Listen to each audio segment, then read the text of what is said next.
welcome to this Wow Hour, and I am absolutely delighted to be interviewing Stuart Poonawala, who I've known for what seems like forever, but we've just checked the date and it looks like we actually started working together in 2015. Now, we did do a Wow Hour with Stuart some time back. I think that was a good couple of years ago, I reckon. But I've asked him to join me on another Wow Hour because during lockdown, Stuart has implemented some quite interesting initiatives in his business. And I think it's safe to say has leveraged not only his unique skills and abilities, but I think I would say that he's done that for the other members of the team. So thank you for joining me. Thank you for having me.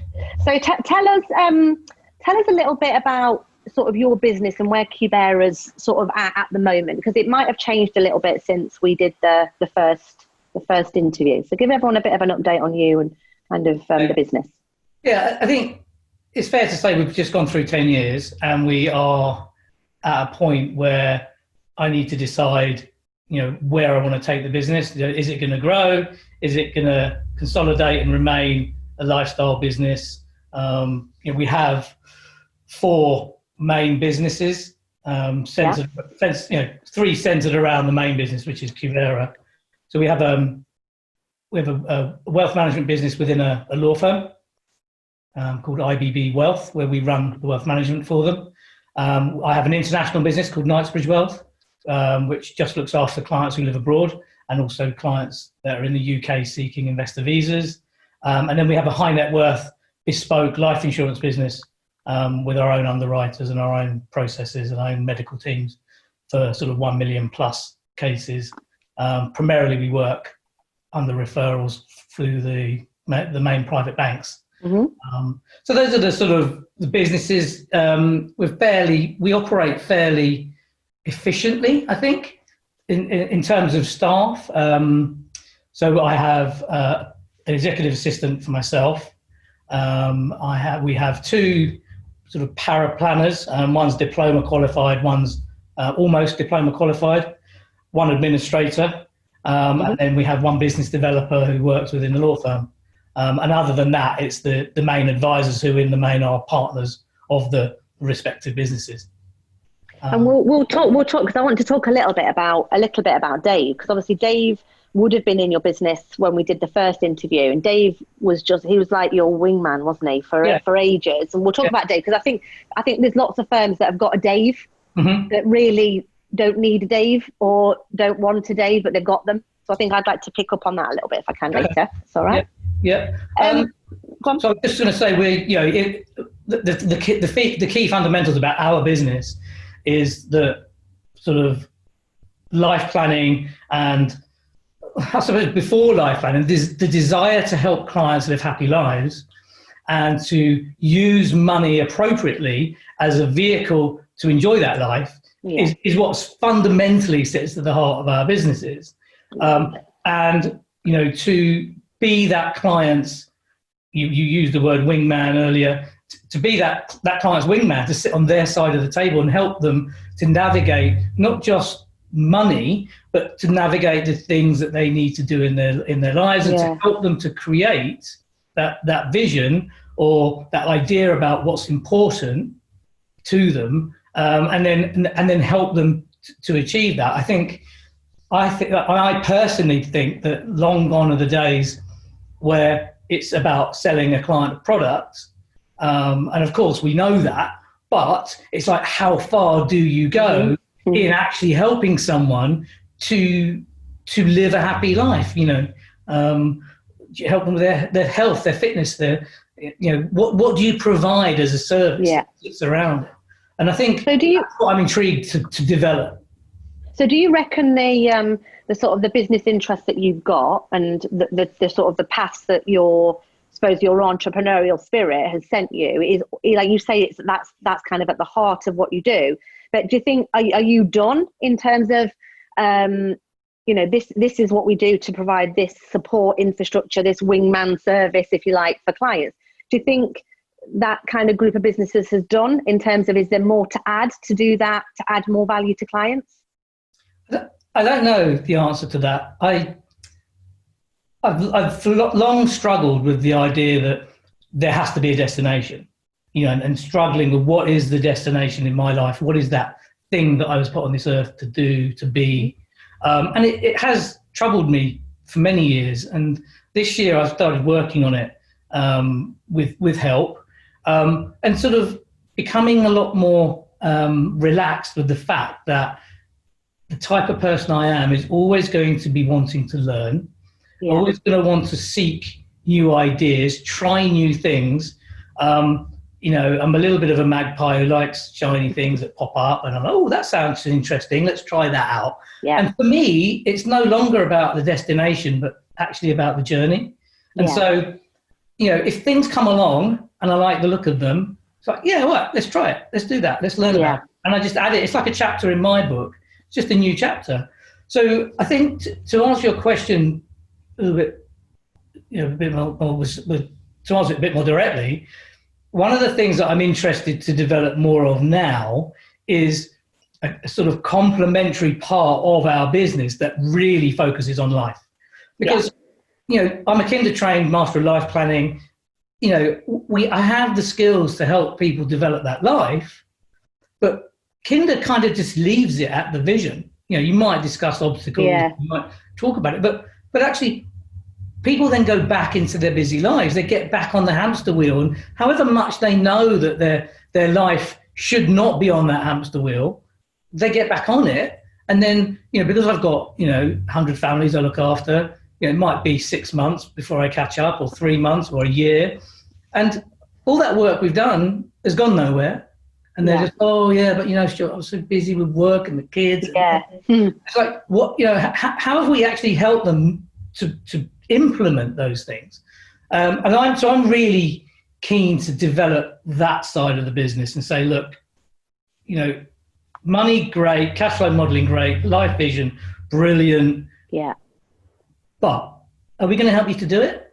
Who am I going to surround myself with? We surround ourselves with lawyers and accountants because, we're, a sort of holistic firm who wants to help clients with everything, and mortgage brokers and everything, because we don't do it directly. But what about surrounding myself with, psychologists, dietitians, nutritionists, PT instructors? What about sharing the ideas that I've picked up along the way from all these amazing books that I've read, and the contents of my email that you sort of alluded to earlier, which maybe that we'll touch on. It's about creating that. That's the interest for me at the moment.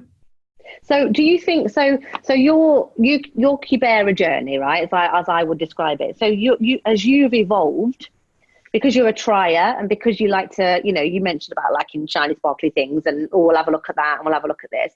So there's a flip side to that, which can be quite destructive, in that you're never settled, you're never finished, right? Which we'll talk about that, because there's lots of planners like that. But so it's the evolution, isn't it, for you? It's the journey, not the destination. So you're happy to try and test and tweak and fiddle and do all these different things, because the job's never done, right? It's the evolution of the journey.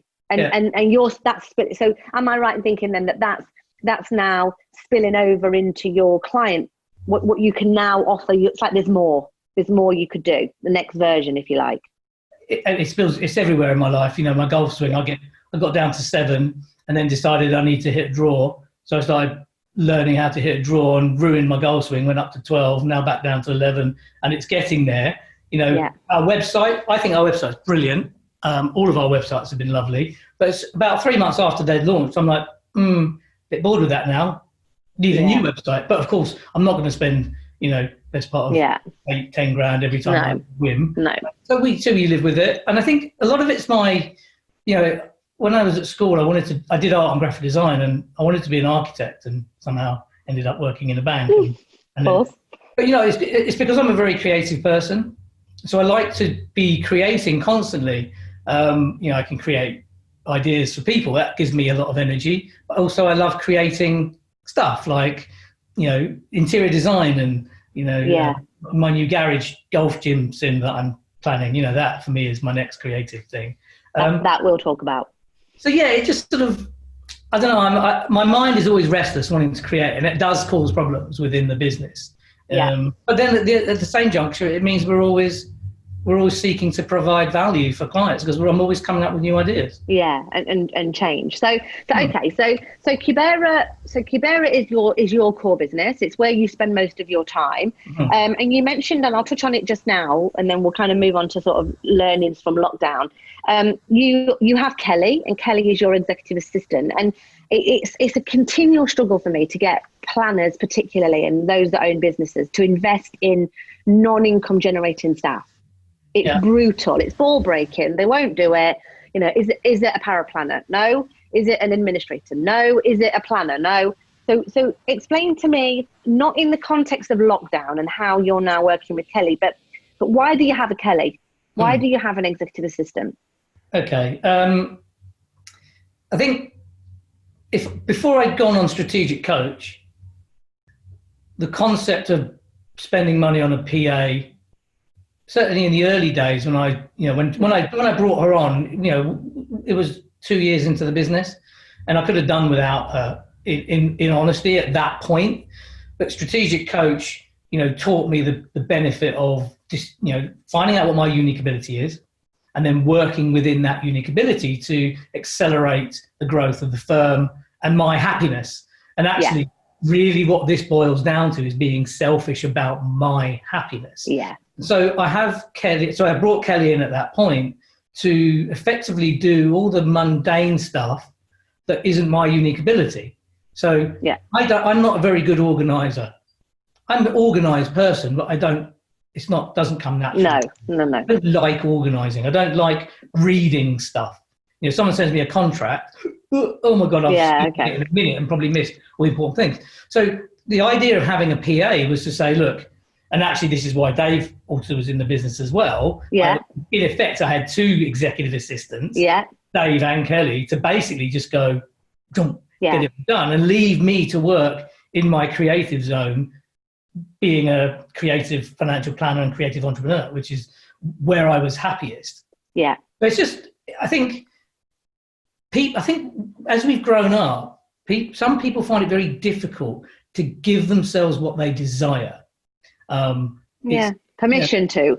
Yeah, we think we're not worthy, or with messages from our childhood about, I can't have that, or I better not have that chocolate bar, or I don't deserve that day off. I feel guilty about sitting in the sun and not doing anything because I should be working.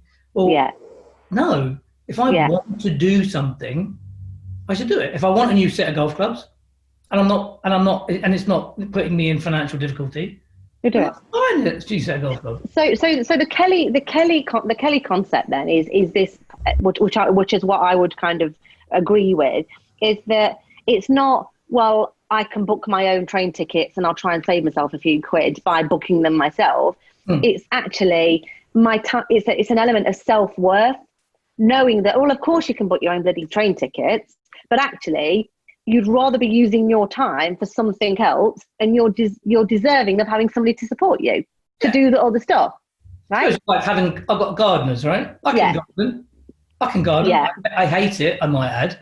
Bit enough to garden, but I don't like it. They do it really well. They've got all the kit. I don't have to buy anything. Yeah. And I just pay them to do it, and then I sit there and watch them. It's great. Yeah. But so I'm going to pick you up on a word you used, and two words that you've used. You just used the word mundane, okay? And I get it because I know what you mean. But Kelly loves her job. Yeah. There's nothing mundane about Kelly's job, is there? She would never, ever in a million years call the tasks that you give her mundane.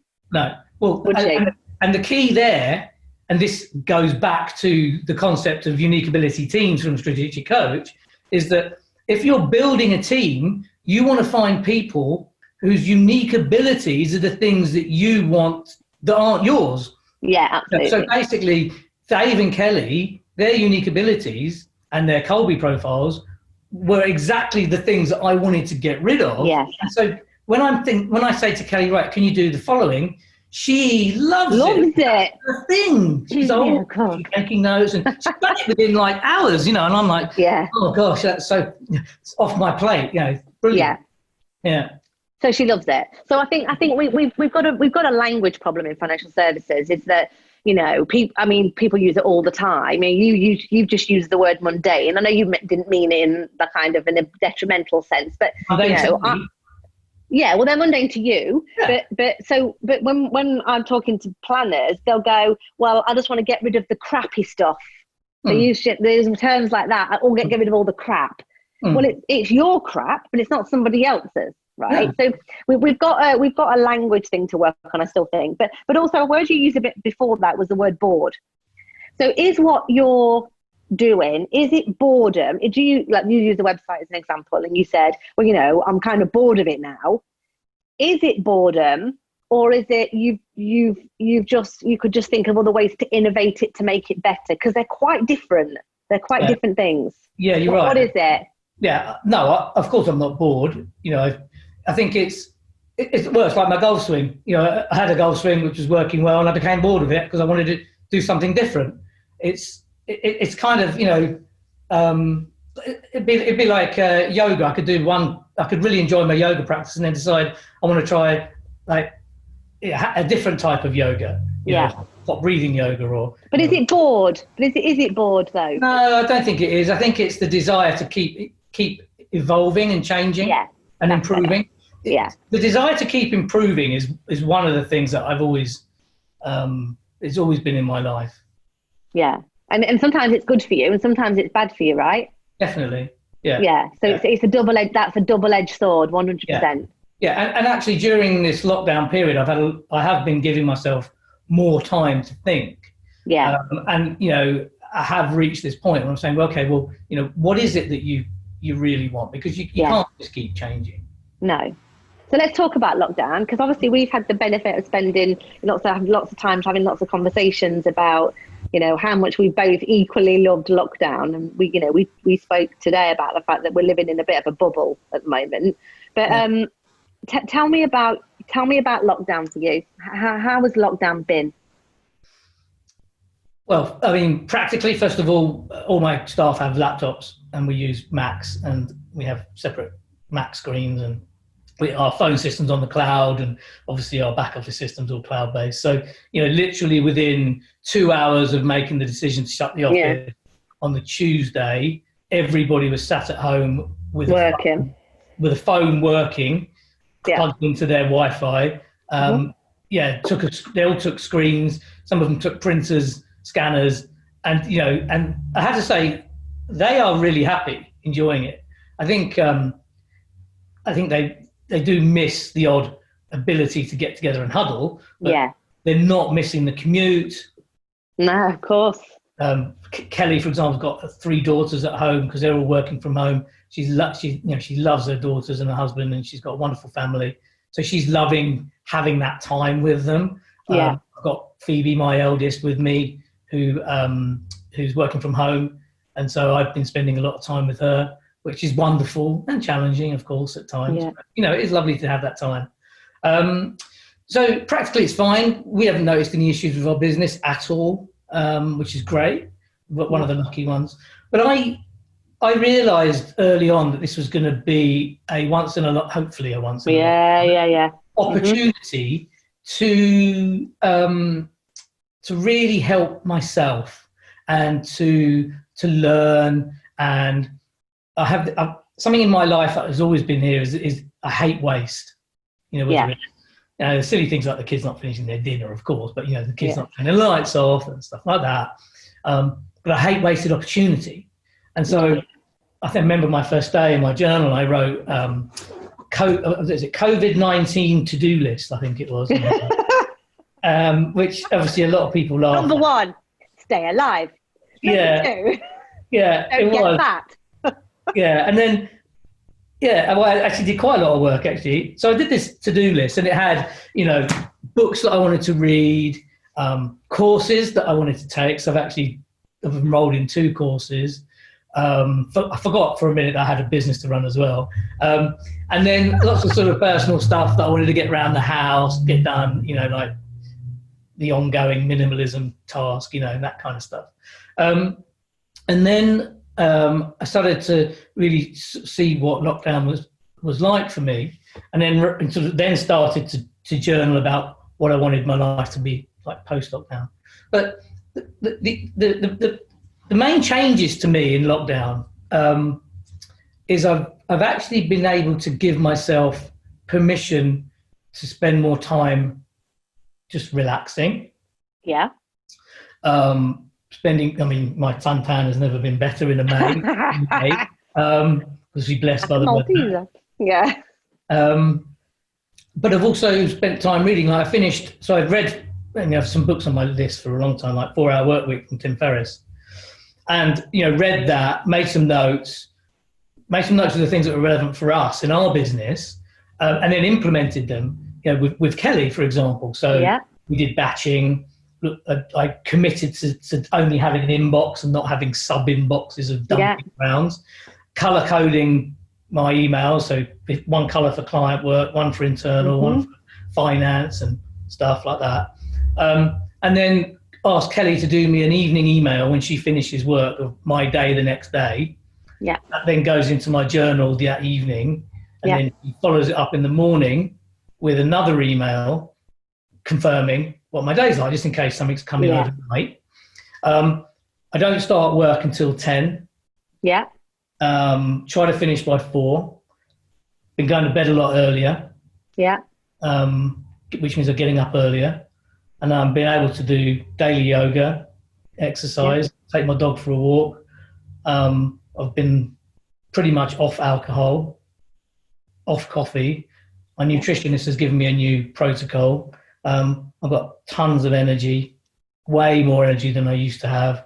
I did have some issues with low VIT-D, adrenal gland problems through stress and just, going to bed late, getting up early, too much alcohol, too much time in the pub, that kind of stuff. I've really used this time to develop those aspects of my personal life, to make some really good efficiency changes at the office. Yeah. And I've had the conversations with Daniel and Graham about them doing similar, and I've got them thinking about how we can streamline everything. We questioned everything. We made a decision to turn off the phones, for example. Yeah. So as soon as we did lockdown, I said, right, let's put the phones on answer phone. Yeah. Let's put our DDIs in our emails, so clients have got those, because most of the calls that came in were junk, and people are just spending time wasting time. I didn't know you turned off the phones. Yeah. So it goes to answer phone. I get it. He checks it twice a day. Yeah, I get it. Yeah. There's so many calls of people trying to sell you, your gas insurance and your gas. Yeah, you're not interested. Not interested. Yeah. So I'll pick up on a couple of things that you said. So effectively, lockdown for you has been space, time to think, ponder, relax. You've still, no impact to the business. So you're still generating revenues. Your business is still efficient, effective, and all those things. Yeah. But you've just given yourself the permission to take it easier. Yes. Because it's interesting. I had a message this morning actually on WhatsApp from a friend who runs a business, and she was saying, how are you? Been playing any golf?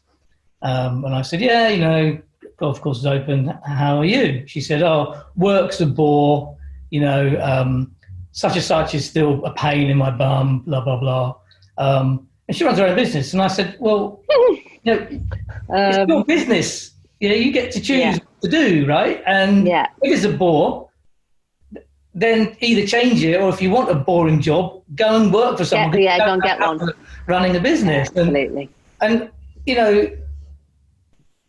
I've been blessed within my business to have joined Strategic Coach and to have been surrounded by people like you that have helped me to do the things that I should be doing and want what I want and implement, luxuries like an executive assistant and so forth. But still, I was still working way, way too hard. I was still not prioritizing my health and my fitness and my mindset and my meditation, other things, clients. I was still being pulled, and I realized that when I'm at my best, when I'm rested, when I'm healthy, when my brain is able to think and be creative, and I come up with amazing things.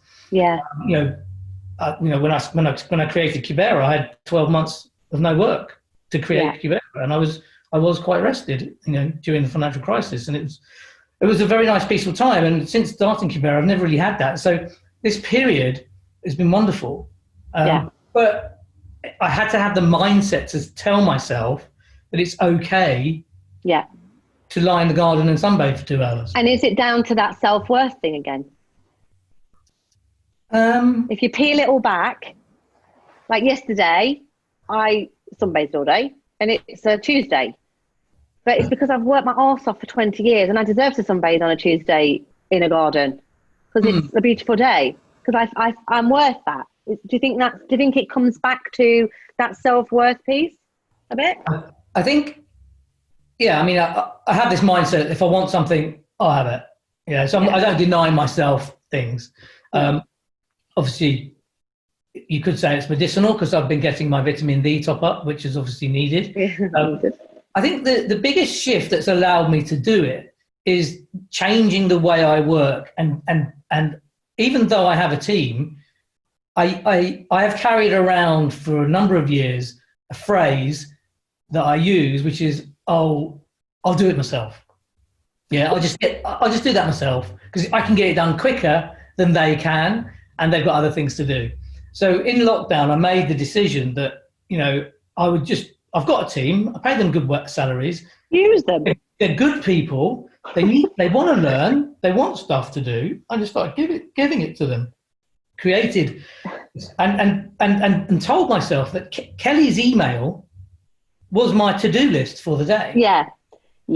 And when I'm done with that, I can then do what I want to do. So, it might have 2 client calls on it. Answer that email, and that's it. That's all she's put on my to-do list. And I'm like, right. Oh, excellent. Get those done by 12 o'clock. And I'm done. What do I want to do? So who serves who then? So this is a mindset shift. So I'm going to pick you up on it because I'm with you, right? Who serves who? Does Kelly serve you, or do you serve Kelly? But does she? Because actually, I'm with you. So I get given 5 things to do. So, and then once I'm done, I'm done. I've got 3 things on my to-do list. So I'm given tasks to do. They're delegated to me because nobody else can do them in the business. So therefore, I serve the business. I serve Dee. I serve Richard. And when I'm done, the reason I sat in the garden yesterday is because I had 1 thing to do. I did it for the day. And I think that's where the power is. Then you've flipping cracked it. Well, actually, in serving Kelly, it's accountability. So she gives me a to-do list, and I don't want to let her down. So she's on holiday. Do it. She's on holiday this week, and so I have no EA this week. And she said to me on Thursday, because we closed the office last Friday of the month, but if it's bank holiday, okay. So she worked Thursday. She said, Stuart, this email thing we're doing and this working practice is working a dream. She said, please don't let me come back to hundreds of emails in your inbox. I said, no, of course I won't. So, I've been so I feel now I don't want to let her down. Of course. It's the same thing when she sends me her daily email. What I do, I actually, when I've completed her tasks that she's given me, I send her an email back and say, I'm done. Done it. And she says, wow, well done, brilliant. And I feel really good. But you're like an employee. Yeah. That's what bosses do to employees, right? So we were almost, I think we've got to have that shift. And I think you're nearly there, but it's almost that next bit, which is I'm serving Kelly. And when I get Kelly's jobs done for Kelly, I feel good. Yeah. And and then by default, you're leading by example because, you're getting your tasks done. So I think that's an interesting mind shift, but you helped me kind of make changes in Standards International about being more team led. It's because I want them to tell me what I need to do, and then I'll just do it. And then once I'm done, I'm finished for the day. Best job. It's the best job in the world, but most don't think like that at all. All. Yeah. Right. Question then. So you just said earlier, this is a once in a lifetime. I've decided this one when I was getting ready. I was thinking I'm actually going to implement lockdown more. but under my own terms. So I always sort of thought, well, every 3 months I want to have 2 weeks off. Every 3 months, 2 weeks off. Almost like a little mini lockdown. Well, the team don't know this yet, of course, but I'm going to introduce mini lockdowns for me. I've for the same reason, because the things go in the diary and you just get carried away. If you have the opportunity to have a lockdown again, let's imagine in a year's time and the government said, you've got a choice, you can go into lockdown or not, would you? Absolutely. So would I. Yeah. So would I. One of the things I did early on in lockdown is, and this was, in part because of Tim Ferriss's book. So Tim Ferriss talks about working for 2 months and then having a month off. Yeah. And I really like that idea because I need to rest. I realise I'm at my best when I'm rested. Yeah. You meditate every day, but real deep rest where you don't, proper free time, as Dan Sullivan would say, where you're not doing anything. Yeah. And a week is not enough. No. 2 weeks isn't enough. And I think, it's got to be a month. So, so you can travel then, can't you? You can actually get gone or do something of substance. Yeah. Yeah. So I looked at my, so I've sort of blocked out a lot of free time. Now, obviously, I've got a 14-year-old and, she has school holidays and half term and stuff. So it's sort of, difficult to just disappear for that long. But it's definitely a work in progress. I've definitely taken off way more time, or will have taken off way more time in the next year and a half than I have ever. I mean, probably looking at over 50% of my days for being free days. Yeah, great. Too right, including weekends. That would be, is it? Yeah. If you take, is that roughly half the year? Yeah. It's free time. Yeah, good. Yeah. So I think I would definitely have lockdown again. I think, obviously I wouldn't want to wish the financial impacts. No, of course. Death toll on anyone. But the idea of actually having, you could call it, you don't have to call it lockdown, you could call it a sort of mini me camp where you're just, you just I'm calling it lockdown. with chocolates and cherry bakewells and stuff, where you just look after yourself, Right, no need to bring that to the call. So. No, but the thing is, the whole idea of whether it be working 2 months and working 2 months having a month off, or every 3 months having a week off, whatever. I mean, as you know, lots of people know. This is really an exception only because there's no real half term because we're all in lockdown and Ruby's not really been to school. But I have effectively minimum of 12 weeks off a year, because I'm off when Ruby's off school. So I use the school term. What's interesting though, and as I'm listening to you, I'm sort of thinking is, if I was watching, if I wasn't me watching this video, I'd be like, well, he's clearly got a lifestyle business that really only exists because he does. You have got so far away from a lifestyle business.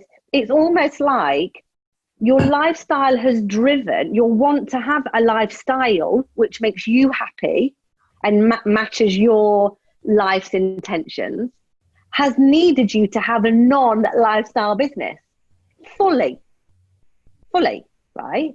And I think that's also a bit of a shift because, there are many that will be like, well, I would love to do that, but, the business then wouldn't function. So you've had to almost pull you to the polar opposite of what the business is to create both, haven't you? Force that split. Think that's right? Yeah, I mean, probably a good time to talk about Dave. Dave was my, one of my first employees, and I'd known Dave since I was 18 years old. And Dave loves getting things done. So I brought him in to be my office manager and do our compliance. Dave, that's what Dave loved doing. Dave, didn't like change and, found it difficult to keep up with my constant new ideas and stuff. And, but when Dave, Dave was at a retirement age and wanted to just maybe do something slightly different. So, Dave moved on in January. Yeah.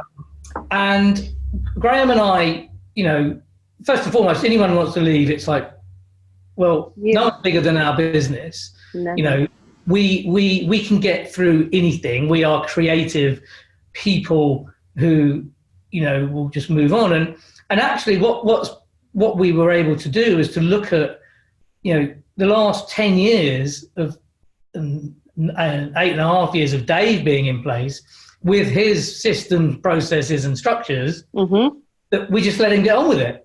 You know, Dave was so good at being self-sufficient, we just like get on with it. But of course, Dave wasn't me in terms of creativity, wasn't me in terms of minimalism, essentialism, efficiencies.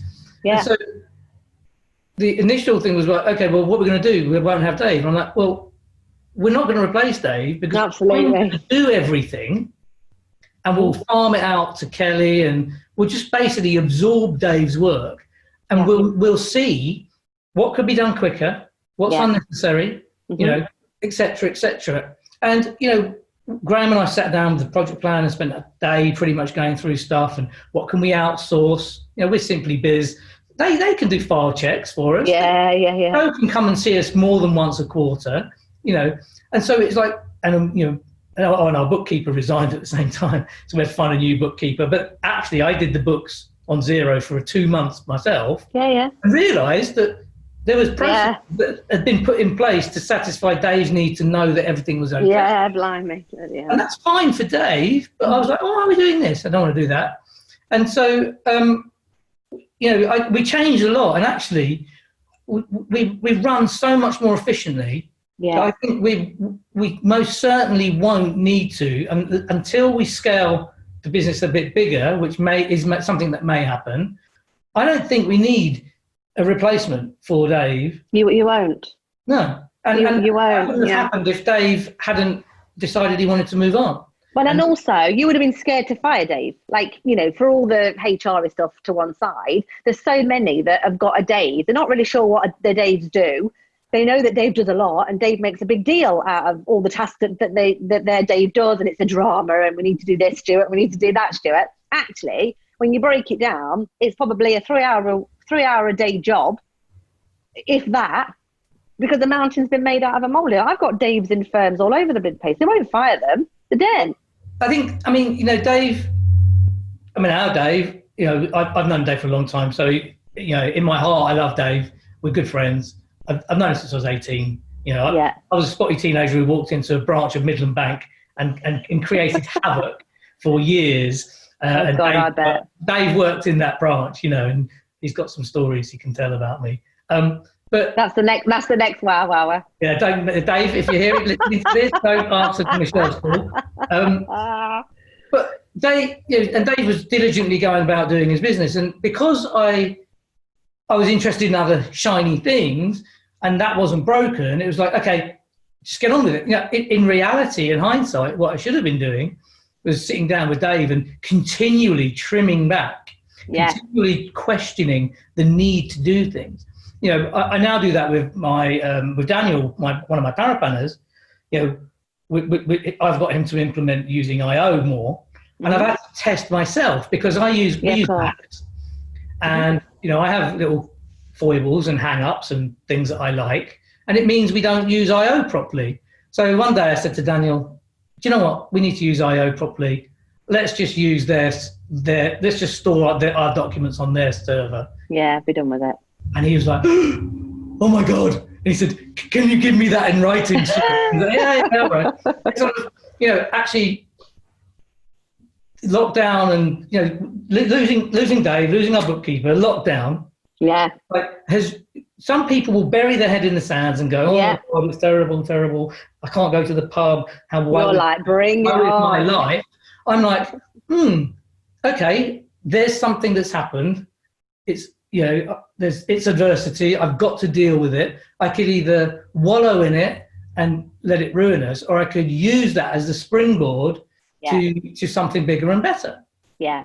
And also, you know, you've just said there, you know, I'm doing that. What I should have been doing was I should have been increasing efficiencies and. Now you have the ability to do that. Most planners that are listening and watching this don't have the ability to even spot an efficiency if it came and smacked them across the face, right? In the main.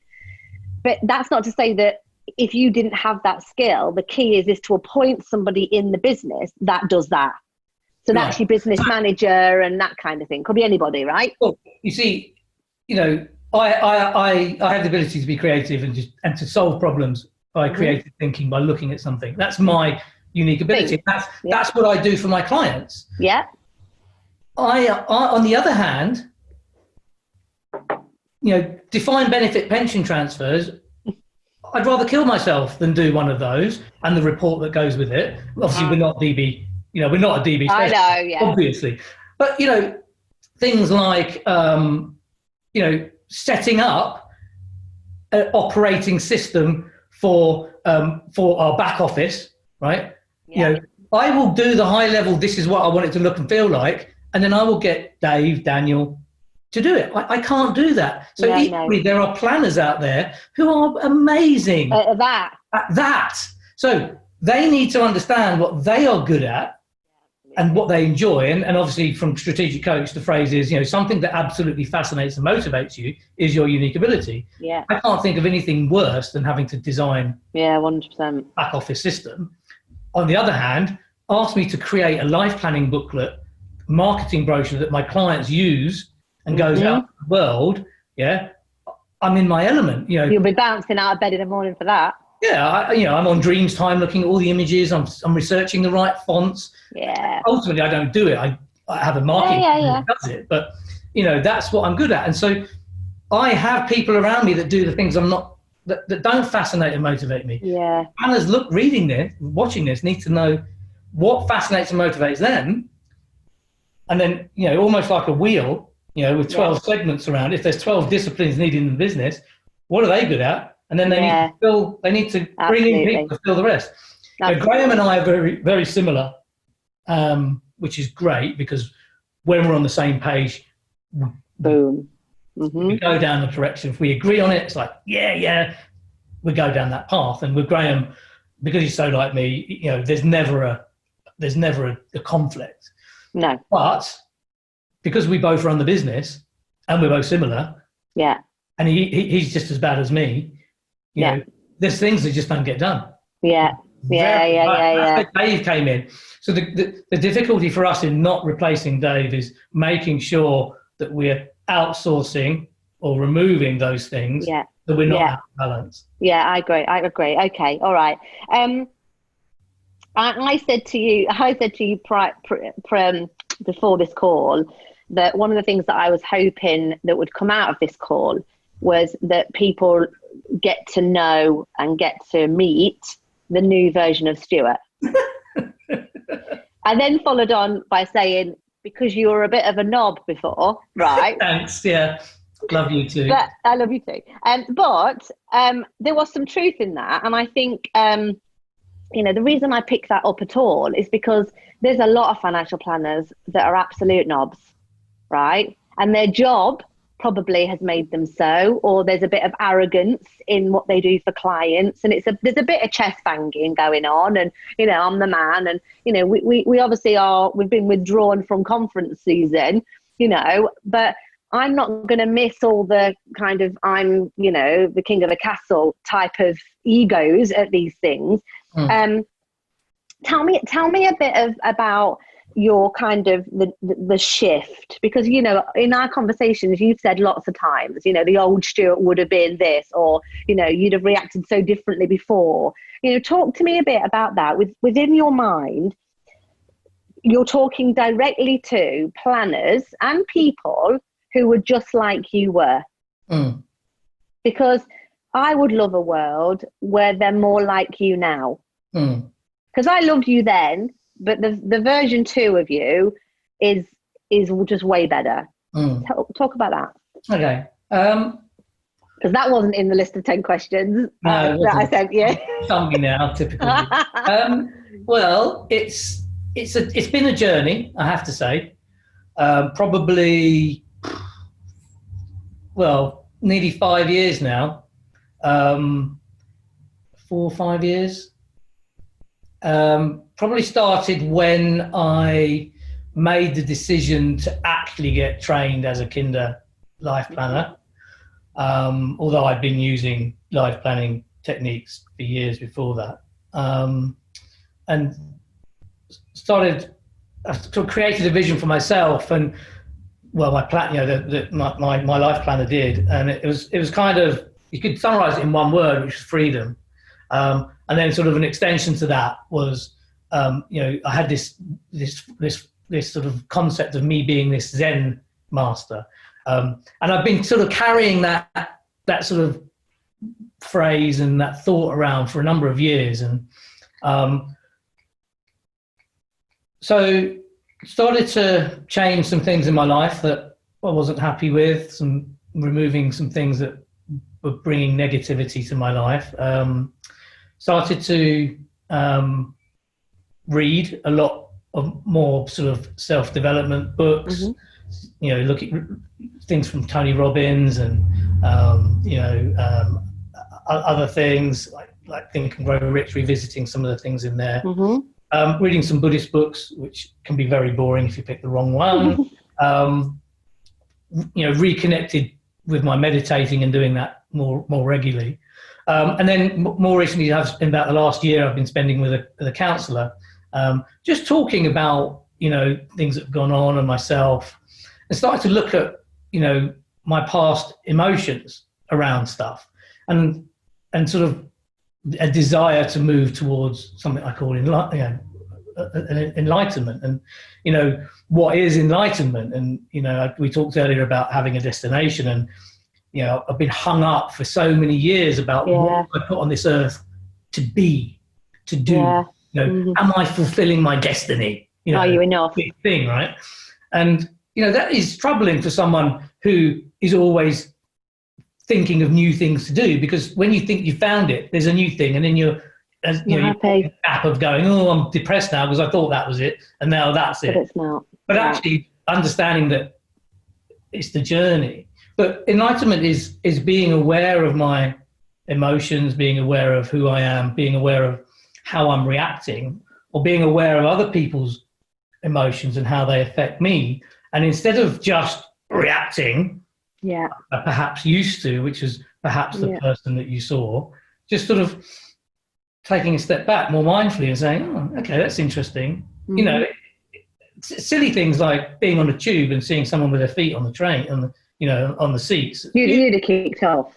Really used to annoy me, and actually, have said things to people and probably get my head punched in one day.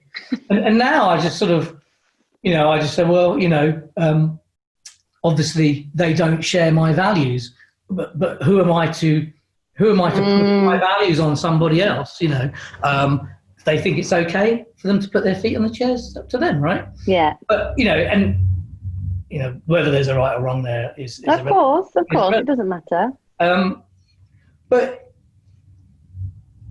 I think fundamentally I feel a lot happier. So, post having done this, I feel so much happier with myself. I don't feel that, I get enraged or angry anymore.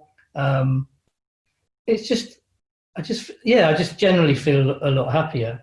And I remember you coming to a strategic coach meeting, which I was at, and I reference this a lot when you and I have been speaking, and I just remember you coming into the room, and you were just so alive. You looked great. You were fit. I remember that you had like this combat kind of, not like you'd just been come out like the SAS, but you had these like combat trousers on, and you were absolutely bouncing this day. And so I say to you a lot, I remember. And I remember that day you said to me about that you'd read a book called Ego is the Enemy. Is that right? Was that Ego is the Enemy? And I think every person should read that bloody book. I mean, it was almost, I could almost see in you that shift, because the ego had gone. Well, yeah, I think the Ego the Enemy is a brilliant book. Ryan Holiday, he's written some other books as well. But I think this actually does link into the previous Stuart and the Stuart now. I grew up in financial services, working at HSBC, doing mortgages, then and then life insurance, and then transitioned into the international team. But obviously, bank assurance was commission based. Yeah. You started you started the 1st of January with 0, and then you had a race to see who could be top in the country, on convention. And, and it was like the old Dunbar days of ringing the bell. In fact, my boss at the time was one of my best friends, and, responsible for me being who I am in many ways. He used to work for Dunbar, and he used to say we used to ring the bell, and he used to use all these tactics against me to get me motivated to write more commission. And it was very much a competition internally within our team, and he would ring me up and go, "Oh, Poonie, and Jason's just done a massive deal." He goes, "What have you done this week?" I'm like, "Has he?" Okay. Really hooked, and knowing or thinking, is he lying? He just wants me to work hard. And then he was ringing Jason, going, oh, bloody hell. God. Judas, Poonie's just done a massive deal. And then Jason would ring me and go, "Have you just done a big deal?" I go, "Have you?" He goes, "No." Well, "No, I haven't either." He goes, "Oh, bloody Ishrat." But you see, hardwiring. That way of growing up in the financial services, being competitive and being a competitive person, I don't like to lose. I think that changed, or that shapes who you become. So when you look at PIMS, or you're at, whatever, and I don't do any conferences now, you're in the bar and there's testosterone everywhere. Oh, everywhere. There's people like me who've grown up through financial services, commission-based, ringing the bell of whatever, and a few drinks down the line, and we've got 500 million under management, and it's all become, I've got 50 people, and you suddenly realise that all you're doing is you're jumping on the same treadmill that everyone is on. Yeah, I agree. And who is actually banging the drum? Yeah, exactly. Is it the DFMs who want you to have more clients? Is it the business consultants that want you to spend more money to consult with them to build a bigger team? No, you're different, darling, because you have your lovely BS standards. Which stands for bullshit. But what was interesting, actually, I got on that treadmill, and we had a planner from Kent had joined us, a very good friend of mine, Adam, and I was talking to another planner in Bristol about merging, and I had this, Kubera and the gift book, and had this, life planning process. And I started to think, oh, this is brilliant. We can have an office in the Southwest, one in London, one in here, one in there. And then I sort of contacted a consultant who's, very good. And he came in and built this like gargantuan spreadsheet of and when I looked at it at the end, it was like, you've got 1 billion under management, 100 staff. And then it just dawned on me that, oh my God, that's not what I came into business to do. Yeah. And so I had lunch with him, and I said, mate, I don't know about this. This is like, I can just see me in my car driving around the country managing people, which I'm not a manager of people. No. And he said, read Ego's the Enemy, and then let's have a chat. So I read Ego's the Enemy and then said, yeah, can we scrap all that? It was 10 grand well spent, actually.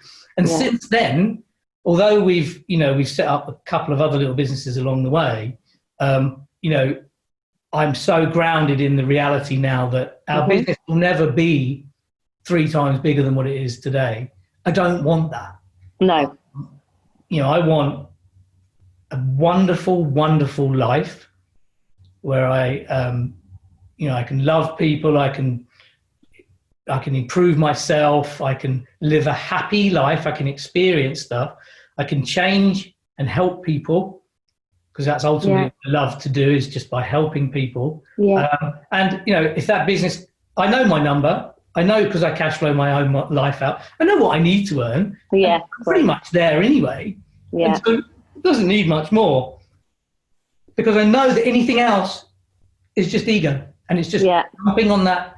I can be bigger than you. And don't get me wrong, when I hear how other people are doing, a little part of me goes, I know. I could be like that. And then you just go, Stuart. Yeah, but the thing is, when I'm talking to you, I can see that happen. That almost that body move of, oh well, and then it almost, yeah, absolutely it does. But then it all kind of, it passes, and then normal Stuart was back. So it's in you, but it's almost like when you were talking about your HSBC days, it's almost like, you know, those very good salespeople knew what your triggers were, and I would say leverage, but you know, and also that they abused them, didn't they, for the gain of the game? Yeah. Right? Well, let's not be, you know, Ishrat created a thing in me that led me to be, you know, number one, number two in the country. I earned a lot of money, and it gave me the financial stability to leave and set my own business up. And he taught me many good sales techniques. I don't use, you know, as hard as I used to, but I use the structure of a conversation. But your way. But my way, and so, you know, I'm very, very grateful to Ishrat for who he was to me, and okay, he did it because he wanted himself to be successful, and ultimately he became head of wealth in the UK, and then left to go to Dubai to be head of wealth for HSBC in the Middle East. So he's been very successful off the back of it. So yeah. You know, I'm glad our conversation has gone down this road, because I do get fearful of planners mainly who run these businesses, who are just like, they're killing themselves off. Literally, they're, you know, and I have conversations with full grown men, and they're in tears, and their relationships and their wives are unhappy, and you know, they're fat, and they're out of shape, and I fear for the direction of travel. And I think, you know, things like ego is the enemy, and, you know, listening to you talk about the kind of old version of Stuart and the new version of Stuart. And I've said to you, the new version of Stuart, you know, he's way, way nicer. And I've known you a long time. You know, and I remember being part of that conversation of, you know, what's Adam doing here? Like, why are you doing this? And why are you doing that? And because it just felt wrong, but you were on a treadmill of success, which you felt was the right thing to do. And it's not always, is it? No, but I mean, I do get the ability to have the ability to do step aside and go, actually, what's going on here, you know, and realize that things need to change, and but it's difficult to change these things. You know, some of the changes I've made in the last few years have been huge, and that, you know, it takes time to think them through and to make. And bravery too. Bravery, you're brave.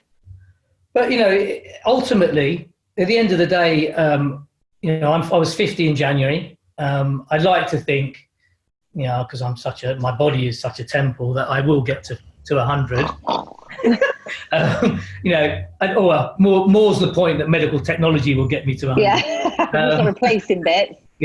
And so I'm kind of halfway there, you know. So I have this little project at the moment called Life 2.0 that is like the second version of my life, and because I've got 50 years done and I've got another 50 to go, and you know, if I want to live those 50 years happily, I've got to look at what have I been doing in the first 50 that's going to be coming with me, and what do I want to leave behind. You know, you know me. I love a drink. You know, I'm not an alcoholic, of course, but you know, I do like going on the odd bender now and then, and you know, you know, my business partners, we do love a glass of wine or 8 or 9, you know, and so yeah, and then I'll go to the cricket all day, and we drink all day, and you know, we have a fun time. You know, I know that my use of alcohol cannot carry on at this rate. You know, I've had alcohol around me all my life. You know, I played cricket. Yeah, but because the thing is, people that don't know you might just think you're an absolute, like, he's a big drinker. But can I just lay something in a bit different to make that not so like Stuart's a drunkard? Is that you're just a really social person. Like, you have client dinners, client lunches, client breakfasts, and there's lots of food and there's lots of socialising in your life.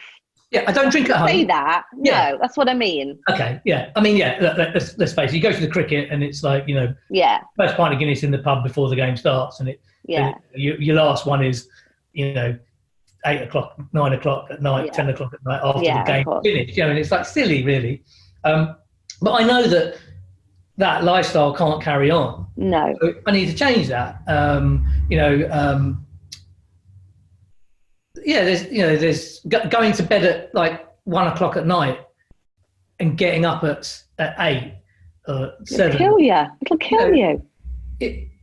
It's not good for my body type, or my sleep type. It's not good for my liver, because that's detox is between 10 and 2. It's just like, okay, so if I want to if I want to live a long and healthy life, I've got to change these things. So actually, in lockdown, I've been going to bed a lot earlier, and it's amazing. I get up earlier and I get so much done, and I've got so much energy.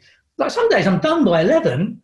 I've done all the Kelly stuff. I've done my yoga, done my exercise, taken the dog for a walk. It's 11 o'clock, and I'm like, right, what are we going to do? And so I think, okay, well, I can start do some reading. I've enrolled in a new course called Life Book on Mind Valley. I'm interested in it personally, but also to see what I can learn from it how to get clients or to help clients to do the things that they want to do from their life planning. So I'm sort of spending time on that. In the middle of another book. But it's great.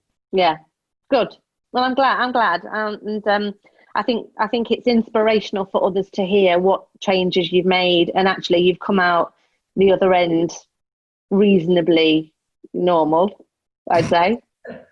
Well, I you know me, I've always had these faddy, like, bulletproof coffee. Well, I introduced you to that, and then the bulletproof diet, and then I've been taking tons of brain supplements for the last year, which actually I was hoping would help me to have more energy.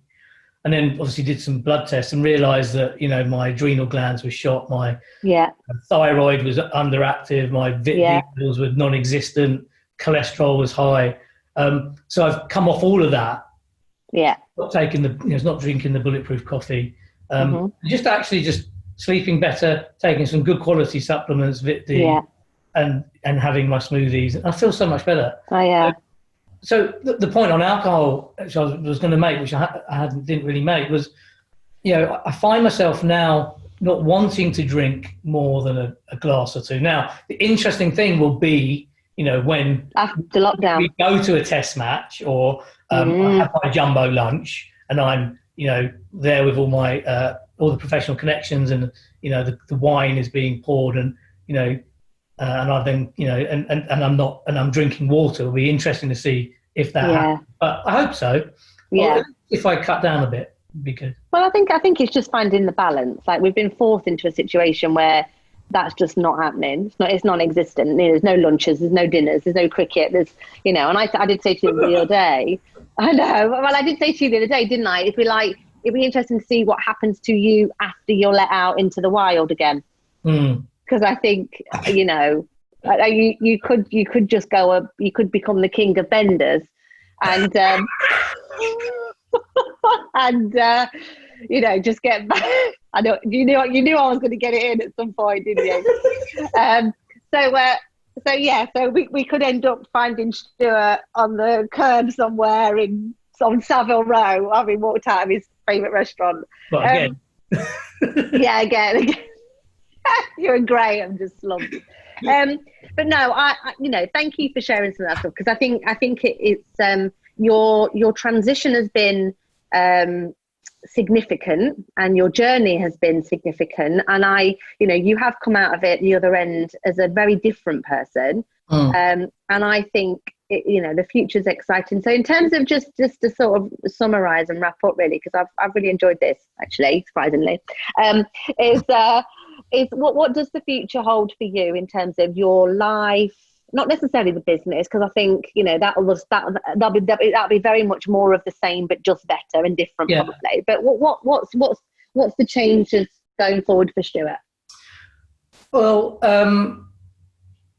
so I've got this gym golf simulator that I'm building a triple garage at home, so that's exciting. Graham and I are looking at the next 10 years of Kubera. We do need to move it forward and some of the constituent parts of it forward, but I think not with the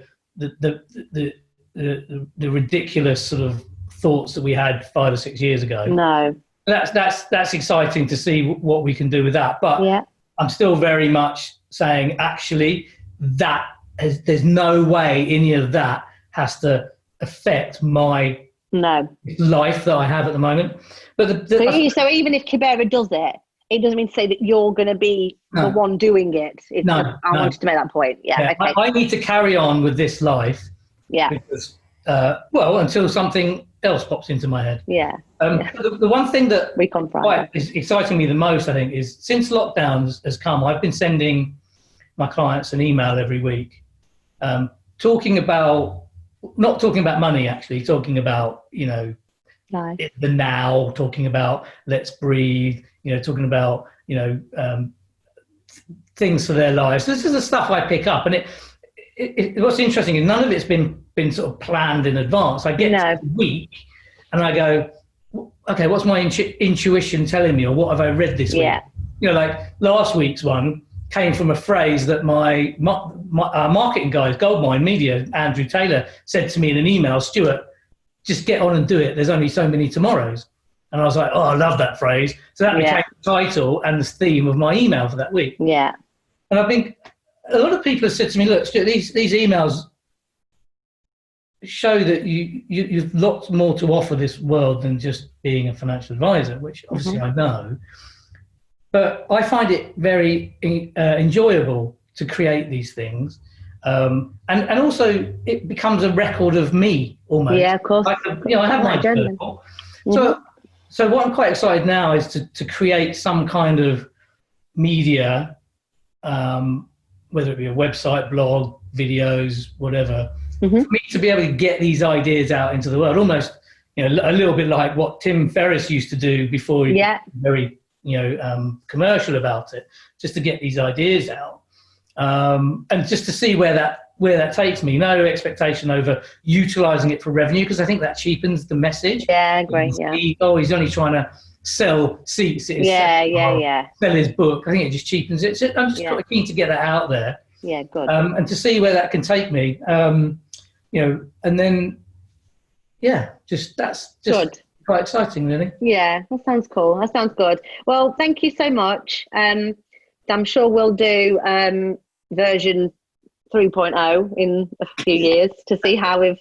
So this is recorded and we'll be going into the archive. So we will be going back to you going, did you do this? And did you do this? And did you get bored? Oh dear. So it's on record. So and everybody feel free to hold him fully accountable when you see him out and about, not on Savile Row drunk.